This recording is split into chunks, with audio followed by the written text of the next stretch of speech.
Kerala Asha health workers association സംസ്ഥാന general secretary M A. Bindu നയിക്കുന്ന ആശാവർക്കർമാരുടെ രാപ്പകൽ സമരയാത്രയ്ക്ക് പറവൂരിൽ സ്വീകരണം നൽകി.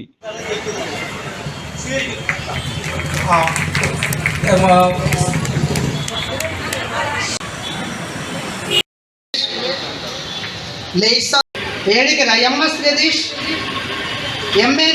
Naseer, Seena Sajeev, Ramadevi Unnikrishnan, P K. Ravi, Biju Nikathil. Paravur municipal taxi സ്റ്റാൻഡിൽ നൽകിയ പൗരസ്വീകരണം മുൻ MP KP ധനപാലൻ ഉദ്ഘാടനം ചെയ്തു. നമ്മുടെ കേരളത്തിലെ ആശാവർക്കർമാരോട് അനുഭാവമുള്ള എല്ലാ രാഷ്ട്രീയ പ്രസ്ഥാനങ്ങൾ, സാംസ്കാരിക പ്രവർത്തകന്മാർ, സാമുദായിക നേതാക്കന്മാർ, പൊതുപ്രവർത്തകന്മാർ, ജനപ്രതിനിധികൾ എല്ലാവരും ഈ സമരത്തിന് പിന്തുണ നൽകിയുണ്ടായി. എല്ലാവരും എന്ന് പറയുമ്പോൾ കുറച്ചു പേര് പിന്തുണ നൽകിയിട്ടില്ല. അത് രാഷ്ട്രീയമാണ് എന്നുള്ളതുകൊണ്ട് അങ്ങോട്ട് കിടക്കുന്നില്ല. എന്നാൽ പോലും ഈ സമരത്തോട് ആർക്കാണ് അനുഭാവമില്ലാത്തത്? കേരളത്തിലെ ഏത് രാഷ്ട്രീയ പാർട്ടിയിൽപ്പെട്ട പ്രവർത്തകന്മാരോട് ചോദിച്ചാലും ആ പാവപ്പെട്ട ആശാവർക്കർമാർക്ക് ഒരു 100 രൂപയെങ്കിലും കൂട്ടിക്കൊടുത്തുകൂടെ എന്ന് ചോദിക്കാത്തവരായി കേരളത്തിൽ ഒരു കമ്മ്യൂണിസ്റ്റുകാരനുമില്ല, ഒരു കോൺഗ്രസ്സുകാരനുമില്ല, ഒരു BJP-കാരനുമില്ല. സ്വാഗത സംഘം ചെയർമാൻ MJ രാജു അധ്യക്ഷനായി. പ്രമുഖ രാഷ്ട്രീയ നിരീക്ഷകൻ NM പിയേഴ്സൺ മുഖ്യ പ്രാസംഗികനായിരുന്നു. മതിജീവനത്തിലുള്ള ഏറ്റവും ശക്തമായിട്ടുള്ള സമരമാണ് ഈ സമരം എന്നുള്ളത്. ആ സമരത്തെ പലപ്പോഴും നോക്കിക്കാണുന്നത് രാഷ്ട്രീയത്തിൻ്റെ, കക്ഷി രാഷ്ട്രീയത്തിൻ്റെ കണ്ണുകൾ കൊണ്ട് മാത്രമാണ് എന്നുള്ളത് കൊണ്ടാണ് ഈ സമരത്തെ അവഗണിക്കാനായിട്ട് യഥാർത്ഥത്തിൽ സംസ്ഥാന സർക്കാർ തീരുമാനിച്ചതെന്നാണ് ഞാൻ മനസ്സിലാക്കുന്നത്.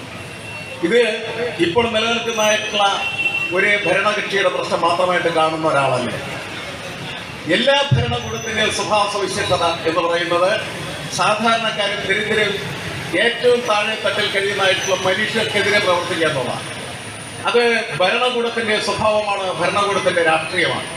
ആ രാഷ്ട്രീയത്തെ തച്ചുടക്ക എന്ന് പറയുന്നത് സാധാരണക്കാരായിട്ടുള്ള മനുഷ്യന്റെ ആവശ്യമാണ്, അവന്റെ രാഷ്ട്രീയമാണ് എന്നുള്ളതാണ്.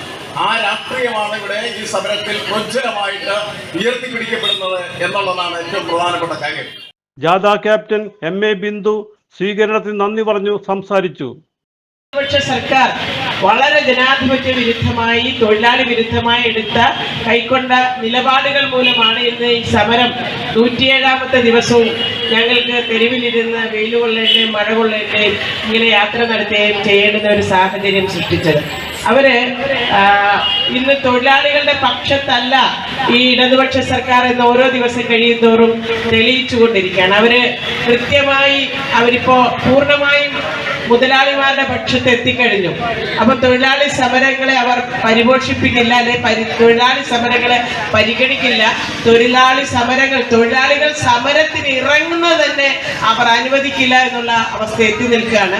അഥവാ ഇതുപോലെ ഞങ്ങളെപ്പോലെ ആരെങ്കിലുമൊക്കെ രണ്ട് കൽപ്പിച്ചങ്ങ് ഇറങ്ങിക്കഴിഞ്ഞാൽ നീയൊക്കെ സമരം ചെയ്ത് അവിടെ ഇരുന്ന് നരകിച്ച് മരിക്കത്തേ ഉള്ളൂ, അല്ലെ ഒന്നും നേടാതെ പോകത്തേ ഉള്ളൂ എന്നുള്ള ഒരു സന്ദേശം നൽകിക്കൊണ്ടിരിക്കുകയാണ്. VP George, CR Neelakandan Nair, Hashim Chennampilly, Beena Sasidharan, PS Ranjith, KK Abdulla, Sugathan Malyankara, Ramesh D Kurup, D Rajkumar, Denny Thomas, Liji Laighosh, KP Thomas, Sadanandan, Lawrence, Salvin എന്നിവർ സംസാരിച്ചു. സീന സജീവ് സ്വാഗതവും MS റെജി നന്ദിയും പറഞ്ഞു. സ്വീകരണ വേദിയിൽ തെരുവ് നാടകവും അരങ്ങേറുകയുണ്ടായി. പക്ഷെ ഞങ്ങൾ ആശമാർ ആർക്ക് വേണ്ടിയാ പണിയെടുക്കുന്നത്? കേരളത്തിലെ 3.5 കോടി ജനങ്ങൾക്ക് വേണ്ടിയാ. കോവിഡിന്റെയും നിപ്പയുടെയും പ്രളയത്തിന്റെയും സമയത്ത് സർക്കാരിന് ഞങ്ങൾ ആവശ്യം ഉണ്ടായിരുന്നല്ലോ. CJ Joy, city voice news bureau, north Paravur.